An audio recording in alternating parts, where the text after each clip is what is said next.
I wanted to surprise my wife with a kid-free night out. I had made dinner reservations at a nice restaurant, dropped our kids off with my parents, and came home early, hoping to take her out. But instead of surprising her, I caught her with another man, and I didn't say a single word. I just stood there and recorded it. This is the story of how I found out my wife was cheating, and why I still haven't told her. I know I had everything planned out perfectly. For once, I wanted to do something spontaneous, not just flowers or a handwritten note, but a full night just for the two of us. No kids, no responsibilities, just us. I arranged for our children to stay with my parents for the weekend. They live about an hour and a half away, and it was easy enough to convince them to take the kids. I didn't tell my wife. I wanted to surprise her. We hadn't gone out in a long time. Between work, parenting, and the regular chaos of life, it felt like we'd forgotten how to just enjoy each other. So I made reservations at a really nice restaurant. I even planned for us to hit a few bars afterward. Maybe dance a little like we used to when we first met. That Saturday morning, I got the kids ready, packed their bags, and told my wife I was taking them to my parents' place and would be back later in the evening. She barely looked up from her phone, just smiled and said, "Drive safe." That was normal, nothing suspicious. If anything, I felt proud of myself for pulling this off without her catching on. I left around 8:30 in the morning, dropped the kids off, hung out with my parents for a bit just to sell the story, and then I turned right around and headed home. I was back in our neighborhood before 12:30 in the afternoon. As I pulled onto our street, I saw a truck parked in front of our house. It wasn't a make or model I recognized, but I didn't think too much of it at first. Maybe someone visiting a neighbor. It's not uncommon for guests to park on the street. Still, something about it gave me a weird feeling. Instead of pulling into the driveway, I decided I'd park a few houses down and sneak into the house from the basement entrance. I thought it'd be fun, show up unannounced, maybe catch her still in pajamas, surprise her with a smile and a kiss, and tell her to get dressed because I had plans for us. But when I opened the basement door and stepped inside, everything started to feel wrong. The house was too quiet, but not in a peaceful way. I moved quietly, trying not to make any noise. And then I heard it, a sound from upstairs, a moan. At first, I thought maybe she's just having a moment to herself. Weird, but not a crime. I didn't want to embarrass her. I was about to back out, but then I heard his voice. The second I heard his voice, I froze. It didn't sound like anyone I knew. Definitely not someone from work or one of our mutual friends. And he wasn't talking casually. It was low, intimate, paired with the sound she was making. There was no mistaking what was going on. My heart dropped. I didn't feel anger right away. I didn't even feel hurt. Just this tight pressure in my chest, like I'd suddenly forgotten how to breathe. For a moment, I stood there in the basement, staring at the steps like maybe I had imagined it. But I hadn't. I crept up slowly, one hand braced on the wall, the other holding my phone. The basement steps lead directly into our kitchen. I knew the exact angle I'd need to take to peek toward the living room without being seen. I made it to the kitchen. It was empty, quiet, except for the sounds drifting in from just beyond the wall. The living room. I knew they were in there. I could hear her voice, laughing softly, whispering something I couldn't make out. I still hadn't seen anything, but I knew. My body knew. My chest felt like it was being crushed from the inside. I couldn't walk in. I couldn't confront her. I didn't feel ready. I didn't even feel real. So I did something I never thought I'd do. I opened my camera app and, without thinking twice, I stretched my arm around the corner, just enough to point the lens into the living room. I kept my eyes on the phone screen, and there they were, my wife, sitting on top of a man I didn't recognize. I could only see the back of his head, but I saw enough. Her hands, her smile, her eyes, the way she looked at him, it broke something in me. It wasn't just physical. It looked practiced, familiar, like this wasn't the first time. I hit record. I don't even know why I did it. I wasn't planning anything. I wasn't thinking about lawyers or divorce or proof. I just knew I had to capture what I was seeing, because if I didn't, I might convince myself later that it didn't happen.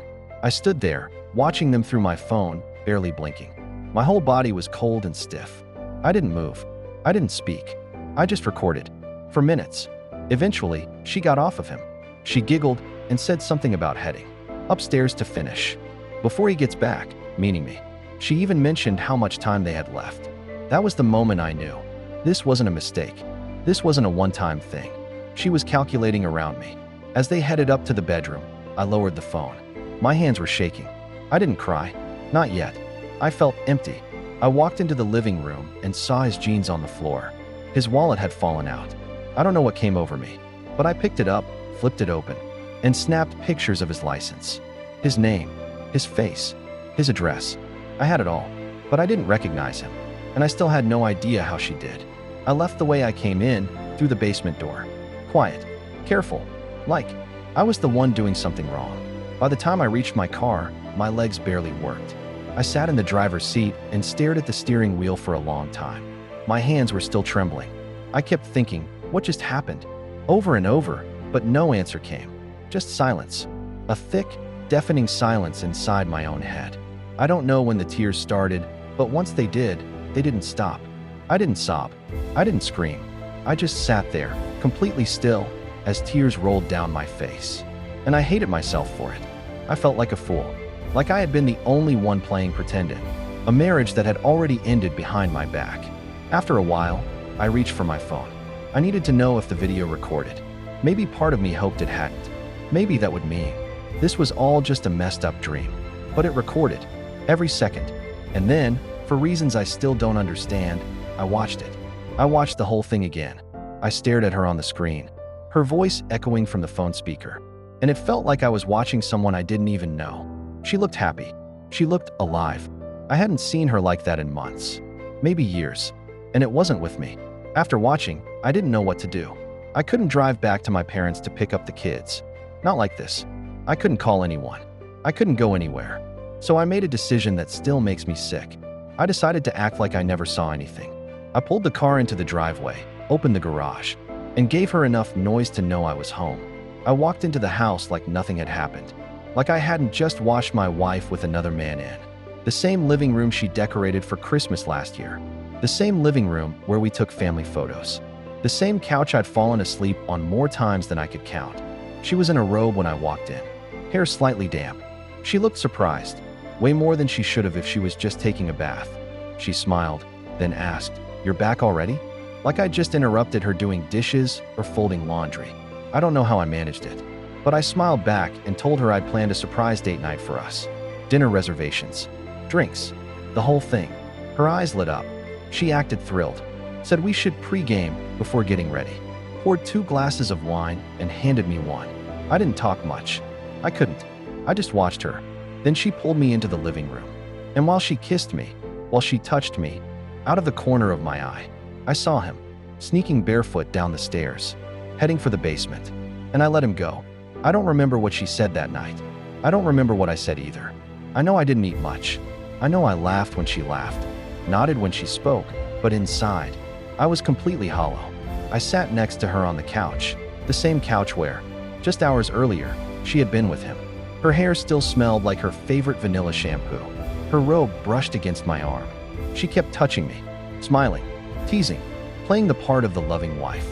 And I played along, like a coward, like a stranger in my own skin. I kept thinking, did she know I saw? Did she feel my energy shift? Did she sense the dead weight in my chest? But if she did, she didn't show it. She poured another glass of wine, sat close, leaned her head against my shoulder, and whispered, "Thank you for doing this. I needed it." I nearly laughed. "You needed this?" I wanted to scream. I wanted to throw the wine glass into the wall. I wanted to grab her by the shoulders and yell, "Who was he? How long has this been happening? How could you do this to me, to us?" But I said nothing, because even though I had the evidence, the pain, the truth, I wasn't ready. I wasn't ready to hear her admit it. I wasn't ready to see her cry, or worse, see her not care. I wasn't ready for whatever would come next. So I stayed quiet. Later that night, while she was in the shower, I sat on the edge of the bed and opened the video again. I told myself I just needed to make sure it was still there. That maybe, by watching it again, I'd finally decide what to do. But I didn't. I just sat there and watched. Again, as she gave herself to someone else. I paused the video at moments that crushed me the most. Her smile, the way she looked at him, the way she moaned his name. I watched it until I couldn't breathe. Then I locked my phone and stared at the floor, wondering how I got here. Wondering if I'd ever feel like a man again. The next morning, she acted like nothing had changed. Made breakfast, kissed me on the cheek, asked about the kids and whether we should pick them up early. And I nodded. I smiled. I helped clean the dishes. The man who snuck out of our house. I never saw him again. Never saw his truck again either. Maybe he got the message. Maybe she warned him. But every day since, I've been haunted by that afternoon. Haunted by the sound of her laugh when she thought I wasn't home. Haunted by the ghost of a man who walked through my house like he belonged there. And worst of all, haunted by myself, because I still haven't said a word. It's been 2 weeks since that day. I've smiled more in the past 2 weeks than I probably did in the last 6 months. But every single one of those smiles was fake. I've kissed her, slept beside her, watched Netflix like nothing ever happened. But in my head, it's still playing on a loop. That moment, that video, that man. Every time I look at her now, I feel like I'm looking at someone else. Or maybe she was someone else all along and I just didn't see it. Or didn't want to. Maybe I was too busy being the good husband, too busy working, helping with the kids, trying to be a decent man, to notice that something had already died between us. Sometimes I lie awake at night and wonder, was she going to keep doing it? Was this a regular thing? Did they laugh about me when I wasn't around? Is she still texting him? Is she planning the next window of opportunity? While sitting across from me at dinner, I've watched the video so many times now, I've memorized every second, every sigh, every movement. I can't stop. It's like some sick part of me needs to keep feeling the pain. Like if I stop, I might forget, and I never want to forget. I want to remember exactly what she took from me. But here's the messed up part. I still love her. I wish I didn't. I wish I could pack my things and leave. Or kick her out. Or scream in her face and tell her everything I saw. But I haven't. I just keep playing along.